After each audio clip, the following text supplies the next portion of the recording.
রাসূল করিম সাল্লাল্লাহু আলাইহি সাল্লাম মুতার যুদ্ধে প্রস্তুত করছেন সাহাবীদেরকে। মুতার যুদ্ধে মুসলমান সংখ্যায় মাত্র 2000, ওরা হলো 1 লক্ষাধিক সৈন্য। রাসূল করিম সাল্লাল্লাহু আলাইহি সাল্লাম বললেন, ও আমার সাহাবীরা, মুতার প্রান্তের রোমানদের সঙ্গে তোমরা যুদ্ধ করবে। তোমরা সংখ্যায় মাত্র 2000, তারা 1 লক্ষাধিক সৈন্য, তাদের সাথে তোমরা যুদ্ধ করবে না কি করবে? সেই দিন সাহাবীরা আল্লাহ নবীকে বললেন, ইয়া রাসূলুল্লাহ, ইয়া হাবিবাল্লাহ, আমরা সংখ্যায় 2000 হলেও আমরা মুসলিম, আমরা ভয় পাই না, আমরা যুদ্ধ করার জন্য প্রস্তুত, মুতার যুদ্ধে যুদ্ধ করার জন্য প্রস্তুত আছি।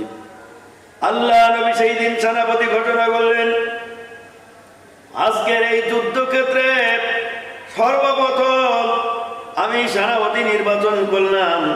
আমার পালক পুত্র জাহিদ কোথায়? তাকে আমি আজকের এই যুদ্ধক্ষেত্রে সেনাপতি নির্বাচন করলাম। হযরত জাহিদ বিন হারিস বললেন, ইয়া রাসূলুল্লাহ, ইয়া হাবিবাল্লাহ, আপনি আমাকে নির্দেশ করেছেন, আমি মেনে নিয়েছি, লাব্বাইক ওয়া সাদাইক। এরপরে 2 নম্বরে সেনাপতি নির্বাচন করলেন। আল্লাহ নবী বললেন, 2 নম্বরে সেনাপতি নির্বাচন করলেন আলীর চাচাতো ভাই হযরতে জাফর বিন আবু তালেব। তিনি কোথায়? আমি তাকে আজকের আলীর আপন ভাই হযরতে জাফর বিন আবু তালেব, তিনি কোথায়? হযরতে জাফর বিন আবু তালেব বললেন, ইয়া রাসূলুল্লাহ, ইয়া হাবিবাল্লাহ, আমি হাজির আছি, লাব্বাইক ওয়া সাদাইক। হযরতে আলীর আপন ভাই জাফর বিন আবু তালেব রাজি হয়ে গেল। এবার 3 নম্বরে সেনাপতি নির্বাচন করলেন। আল্লাহ নবী বললেন, 3 নম্বরে সেনাপতি নির্বাচন করলাম হযরতে আব্দুল্লাহ বিন রাওয়াহা। তিনি কোথায়? হযরতে আব্দুল্লাহ বিন রাওয়াহা, তিনি বললেন, লাব্বাইক ওয়া সাদাইক, ইয়া রাসূলুল্লাহ, আমি হাজির আছি। এরপরে বলা হলো 3 জন।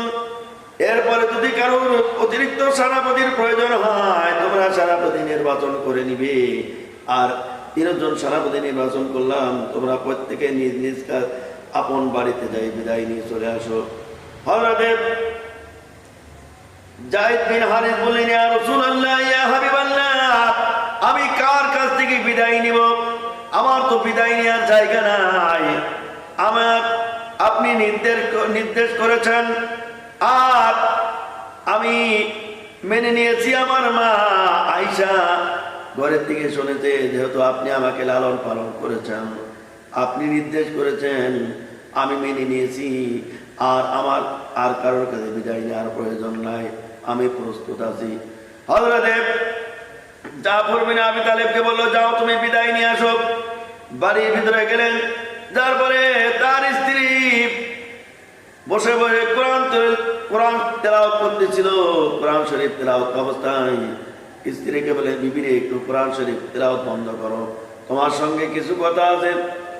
বিবিরে, আমি যুদ্ধে যেতেছি, আল্লাহ নবী আমাকে সেনাপতি নির্বাচন করেছেন, জিহাদে যেতেছি। তবে যদি তোমার কোনো হক, বিগত অনেক দিন তোমার সঙ্গে সংসার করতে দেয়, স্ত্রীর হক যদি কোনো নষ্ট করে থাকি, স্বামী হিসাবে স্ত্রীর কাছে ক্ষমা প্রার্থী, আমি তোমার কাছে ক্ষমা চাই, আল্লাহর হস্তে ক্ষমা করে দিও। আর আমি জিহাদে যেতেছি, আল্লাহ নবী আমাকে জিহাদে পাঠাচ্ছেন। এই কথা শোনার পরে স্ত্রী বললেন, ও গো প্রাণের স্বামী, তোমাকে রাসূল জিহাদে পাঠাচ্ছেন, এই পথ থেকে আমার ফেরানোর কোনো অধিকার নাই। বরং দোয়া করি, আল্লাহ রব্বুল আলামিন জিহাদের ময়দানে গাজী বানায়া তোমাকে যেন আমার কাছে ফিরায় নিয়ে আসে। হযরতে জাফর বিন আবু তালেব মৃদু আঘাত করলেন, তরবারির উল্টা পিঠ দিয়ে মৃদু আঘাত করলেন, আর বললেন, ও গো প্রাণের স্ত্রী, তোমার এই দোয়া আল্লাহর দরবারে কবুল হবে না, উল্টা দোয়া করো না। আমার আগে একজন আছে, আমার পরে একজন আছে, আমি জাফর বিন আবু তালেব নিশ্চিত শহীদ হয়ে যাব, এতে কোনো সন্দেহ নাই। মর্দে মুজাহিদ বিদায় নিয়ে চললেন। এবার পিছনের দিকে বাচ্চাগুলি কবুতরের মতো ছটফট করে দাপায়, কবুতরের মতো আব্বা আব্বা করে চিৎকার করে, কে কান্দে কে চিৎকার করে। মধ্যে মুজাহিদ একবারও পিছনে ফিরে তাকায় দেখলেন না। হযরতে আব্দুল্লাহ বিন রাওহা তিনি গেলেন। এবার তার স্ত্রী, ওই দিন ছিল তার পঞ্চসজ্জার রাত, বাসর রাত ছিল, নতুন বিবাহ করেছেন। এবার তার স্ত্রী ঘরের ভিতরে বসে কোরআন শরীফ তিলাওয়াত করছেন। স্ত্রীকে বলেন, ওগো প্রাণের স্ত্রী, একটু কোরআন শরীফ তিলাওয়াত বন্ধ করো।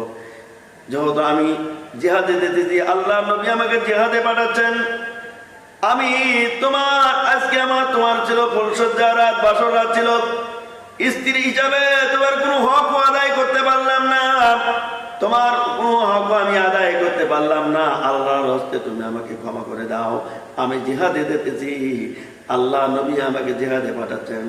স্ত্রী বললেন, ওগো প্রাণের স্বামী, তুমি জিহাদে যাও, তাতে কোনো আপত্তি নাই, একটু আমার সঙ্গে একটু ঘরের ভিতরে আসো, দেখা করো, তোমার সঙ্গে কিছু কথা আছে।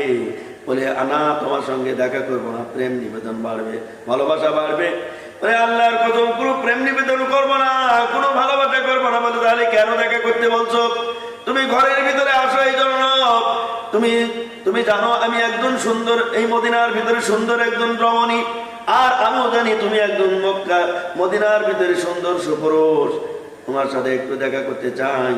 তোমার চেহারাটা কোনোদিন দেখলাম না, একটিবারের মতো তোমার চেহারাটা দেখে রাখি, যাতে অগণিত মানুষের ভিতরে আমাকে আল্লাহ রাব্বুল আলামিন তোমাকে যেন আমি স্বামী হিসাবে গ্রহণ করে নিতে পারি।